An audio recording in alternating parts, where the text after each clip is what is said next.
3 real alone in the woods. Horror stories: Lost Trail, Midnight Lake Prince, Van Siege in the Storm. Jake's boot slipped on the wet rock, and his phone buzzed its last 1% warning. The trail sign he needed was gone. The map showed a straight line, but the forest in front of him was a wall of black firs. Somewhere to his left, a whistle answered him, 3 short notes, then stopped like a mouth snapping shut. Jake turned his headlamp and saw prints in the mud that were not his. They pointed toward the cliff line. The wind carried the whistle again, closer this time. He called out, "Hello." Only the trees answered back. Across the state, Ben knelt by a quiet lake at midnight. His campfire blew a soft orange, just enough to light the dirt around his tent.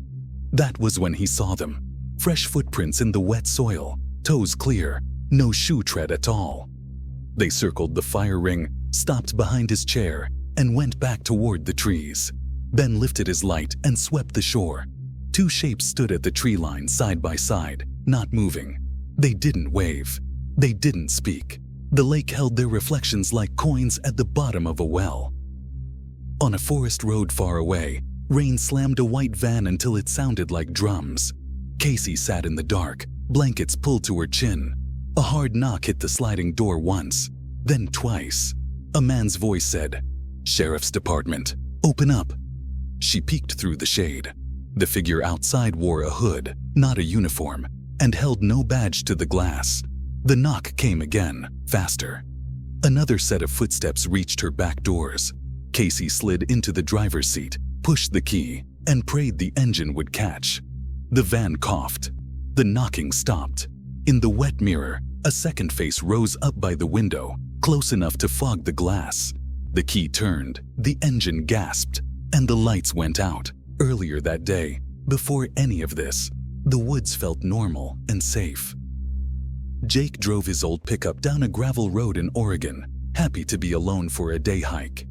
The sky was gray, but the air smelled clean after the morning rain. He parked near a faded sign that said, "Lost Creek Trail," grabbed his small pack, and started uphill. The path was narrow but easy. Ferns brushed his legs. He kept a steady pace and saved his phone battery by switching it off. After an hour, the trees opened into a ridge with a nice view. Jake ate a granola bar and checked the map. Straight over the ridge, the trail should drop to a creek, cross on a little footbridge, and bend left toward a fire road. Simple. He took a sip of water, shouldered his pack, and went on. The first odd thing he noticed was a broken post where a sign should be. Fresh cuts showed in the wood, like the marker had been ripped off in the last few days. He shrugged it off. Maybe a storm took it. The creek crossing came fast and loud. Water jumped over rocks like bright fish. Jake found the bridge, crossed, and looked for the left bend. Instead, the dirt split into 2 thin paths. One went up, one slipped down into darker trees. He checked the map again. It still showed only one trail. He chose the left track and walked 10 minutes until it simply disappeared under fallen branches. He backtracked. No trail. He tried the lower path. That one bent right and rolled into a thicket he could not push through. He tapped his phone on. 1%. No bars. He stood still and listened. Wind pushed high needles. Something tapped. Maybe a branch, maybe not. He took a deep breath and climbed back toward the creek to reset his route. At the water, he saw a set of prints in the mud that matched his boot size, and a second set that didn't. The second set had no tread. They came from downstream, paused where he had stood, then went back the way they came. Jake told himself someone else must be hiking. He whistled, 3 short notes. A pause. Then, from somewhere upslope, 3 short notes came back. Ben's day started lazy and happy. He left town after lunch and bounced his old SUV down a thin dirt road in Washington to a small hidden lake his dad had shown him as a kid. He set his little tent under pines, stacked a small ring of stones, and made a clean camp. He skipped stones across the flat water and watched them hop and sink. No other cars, no other people, just wind moving the tops of the trees like waves. Evening came soft and easy. Ben cooked a simple dinner and sat by the fire. He liked the quiet. He liked the smell of smoke in his clothes. He walked the edge of the lake before the sky went fully dark. On his second lap, he stopped. In the damp dirt, a set of bare footprints pressed deep, as if someone had stood there a long time. The feet were large, adult-sized. The toes pointed toward his camp. He looked around. No one. He followed the prints with his light.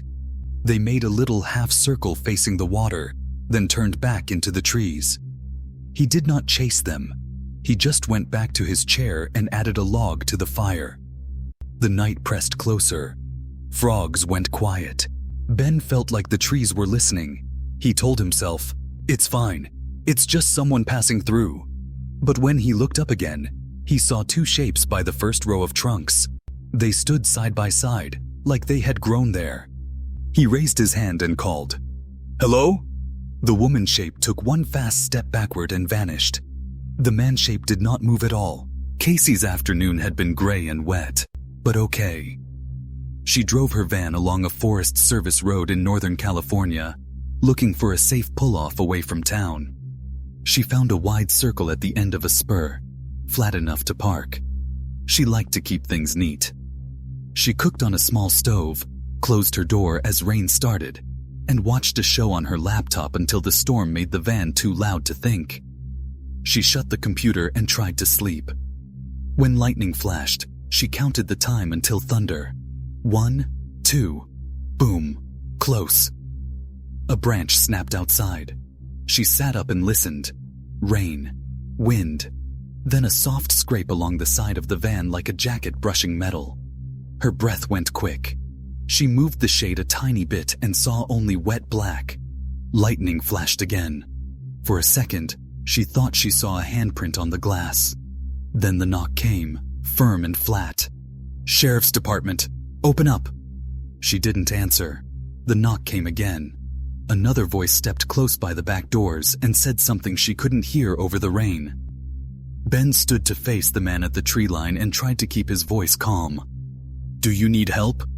The man's feet shifted. Ben's light hit the ground. No shoes. The man turned and walked back into the dark without a word. Ben's knees felt loose. He put dirt on the fire, stuffed his things in his pack, and shouldered it hard.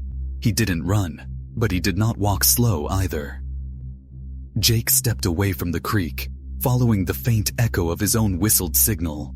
He saw a small ribbon tied to a branch, red and faded. Then another, then a third. Relief warmed his chest. Someone had marked a route. He followed the ribbons up to a narrow ledge where a view should have been, but fog filled the world below. His foot slid sideways on wet rock. He dropped to a knee and caught himself on his palms. When he stood, he saw the next ribbon tied to a branch that hung out over empty space. Casey turned the key again. The engine clicked once and stopped. Rain hammered the roof. The figure at her window leaned closer. The back door handle rattled hard twice, then went still. A flashlight beam swept across her windshield from the driver's side and stopped dead on her face.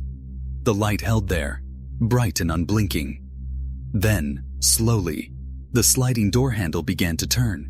The sliding door handle kept turning. Casey's breath fogged the glass. The light on her face did not move. She reached for the key again, whispered, "Please," and twisted. The engine caught. The figures outside flinched. One palm slapped the window hard, flat and angry. Casey dropped the van in drive. The tires spit mud and water. The van lurched, and she shot forward into the dark road. In the mirror, two shapes ran after her a few steps, then stopped. The flashlight beam swept once across her back window and vanished in the rain. She drove slow and steady, hands shaking. The road was narrow with deep ruts. She could not risk the ditch. A mile later, she pulled into a wide spot and killed her headlights. She dialed 911 with her thumb. Her voice was small but clear.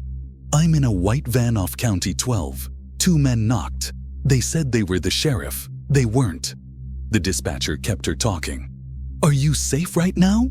Casey looked at the trees and swallowed. "I think so." The dispatcher told her to keep the doors locked, stay on the line, and turn her hazards on so the deputy could find her. Casey did, red lights ticking like a heartbeat in the rain. Back by the lake, Ben moved along the footpath with his pack tight on his shoulders. He told himself not to run. Running makes noise. Running makes mistakes. He kept his light low. Every few seconds, he stopped and listened. At first there was nothing, only the sound of his own breath. Then he heard the soft slap of bare feet on wet leaves. Not close, not far. It slipped from one side of the path to the other, like someone pacing him in the trees. Ben texted his friend Mike a pin drop and 2 words. "Call me." The message sent. He put the phone on silent and kept walking. The wind cooled and the sky forgot its color. At a bend, Ben stepped behind a thick trunk and waited, counting in his head. 10 seconds. 15. Then that was when the woman shape slid across the path, quick as an owl's shadow, and was gone. Ben did not breathe for a full count of 5. When he finally exhaled, a small sound answered him from the brush, like a dry laugh with no voice behind it. He shouldered off the path into thicker ground cover, taking a line that would cut the road sooner. Low branches slapped his sleeves. The sound of bare feet stayed level with him, as if the trees themselves were moving.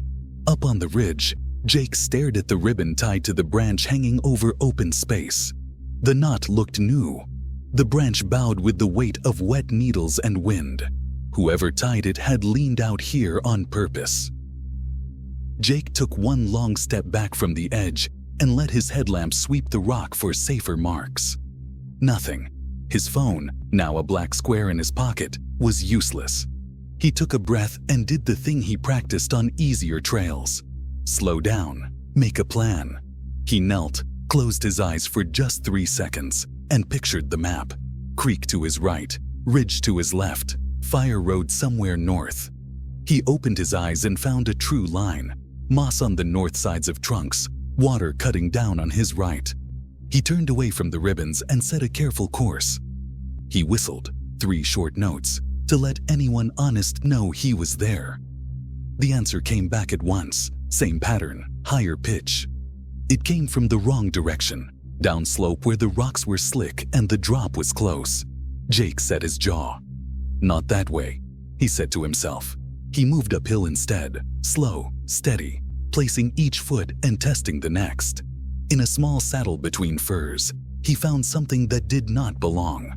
A fresh plastic water bottle tucked in the base of a stump, no mud on the cap, label clean. He turned it once in his hand, then put it down where he found it. Someone had come through today. Someone wanted to mark a line. He just didn't know for who. Casey's hazard lights blinked in the rain. The dispatcher told her a deputy was 5 minutes out. "Stay with me," the voice said. "Tell me if you see any lights." The road ahead was a string of black glass. Casey watched her mirrors. A pair of dim headlights came up the hill, slow, like a boat in fog. Her heart jumped. "I see a car," she said. "White spotlight or blue and red?" the dispatcher asked. The car had neither. It stopped 100 feet back and idled. Casey's mouth went dry. "No color, no bar, it's just..." The car's driver's side door opened. A figure got out and stood in the rain, hands at his sides. The dispatcher's voice softened and sharpened at the same time. "Lock your doors. Do not get out. I have eyes on the deputy. 2 minutes." The man by the other car started walking, not fast, but straight, like the road belonged to him. He stayed right down the middle, face hidden by the rain. Casey pressed her back to the seat and slid lower, one hand on the horn. The man stopped 30 feet from her bumper and turned his head a little, listening to the tick-tick-tick of her hazards. Then he took one step toward the ditch and vanished into the dark. Ben hit the last rise before the road. He could smell wet dust and cold oil. He could hear a far truck. He kept low behind a fallen log, counted to 5, and lifted his head. The road was empty. His SUV was 200 yards to the left around a soft curve. He pulled his pack tighter and went for it. The sound of feet returned on his right, then on his left, then gone, as if whoever followed him liked the game more than the finish. The curve opened and there was his truck, darker than the dark around it. He fished his keys out as he walked. He didn't hear anything now but his own steps. He clicked the unlock button. The truck chirped once. A face rose up in the driver window. For a second, his brain said it was his reflection. Then the face blinked. Ben froze. The outline in the glass was not his height and not his hat. The face was wrong in small ways that made his skin go cold. Eyes too wide, mouth too flat. He didn't run. He didn't call out. He lifted the keys again and hit unlock a second time, like he could wipe the picture away. The lock thumped. The face didn't move. Ben took one slow step backward. Something crunched behind him. He didn't turn. He just raised his hands and said, "I'm leaving." To the night. Jake moved through tight second growth and found a string of tiny broken twigs at shoulder height. Another line, another marker. He kept ignoring them. He used the lay of the land instead. The ground began to soften under his boots. He smelled leaf mold and the cool of running water. The creek. Relief came like heat in winter. He followed the sound and stepped into a small opening with stone at its center. In the middle of the stone, a new ribbon lay coiled like a smile. Something clicked behind him, like a camera shutter. Casey saw blue and red light wash the trees and wanted to cry from pure relief. The patrol car came around the bend with a steady light bar and a spotlight that cut the rain into white ropes. The deputy rolled to a stop behind her and angled his light across her back window. The radio on her phone said, "Unit on scene." Casey tucked the phone in her lap and watched the deputy's shape in her mirror. He walked toward her door with one hand raised to show it was empty. She reached for the window switch. The deputy stopped short, lifted his chin, and turned slowly away from her van, his hand sliding to his radio as he looked into the trees. He said one word into his collar mic that Casey could not hear. From the ditch, on the passenger side of Casey's van, a wet hand pressed flat against the glass.